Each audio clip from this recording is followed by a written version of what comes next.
Hello বন্ধুরা, তমাশমি আচার্য news চ্যানেলে তোমাদের স্বাগত। আজকে সারাদিন খুব ব্যস্ত ছিলাম, যার জন্য ভিডিও বানাতে পারিনি। আজকে অনেক কিছু রান্নাবান্না হচ্ছে, আয়োজন করা হচ্ছে, সেটা তোমাদের বলবো কিসের জন্য। এখানটায় আমার জেঠি শাশুড়ি আলু ছুলে দিচ্ছে। এই দেখো, আমি দুধের প্যাকেটও নিয়ে এসেছি, পায়েস হবে। তো আজকে চিংড়ি মাছ আর মাছ সব হচ্ছে। তো আজকে হচ্ছে আমার জেঠি শাশুড়ির বড় ছেলের বউকে আমরা সাথ দিচ্ছি। তো সব রেডি করেই আমরা সব আমি গুছিয়ে রেখেছি আগের থেকে। এই দেখো, আমি সব গুছিয়ে সুন্দর করে সাজিয়ে সব রেডি করে দিয়েছি। এই তো আমি এখন হচ্ছে দিয়ে দিলাম। তো দেখো, জেঠি শাশুড়ি আমার শাশুড়ি আয়োজন করছে আশীর্বাদ করার জন্য।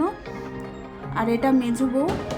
আমি সবার ছোট হলেও সবার আগে আমারই বিয়ে হয়েছে। তো এখানে আশীর্বাদ চলছে। আমাদের বাড়িতে নতুন অতিথি আসছে, সবাই খুব খুশি। তো এই ভিডিওটা ভালো লাগলে অবশ্যই লাইক, কমেন্ট এবং সাবস্ক্রাইব প্লিজ। তোমরা সকলে পাশে থেকো। আজকের জন্য টাটা।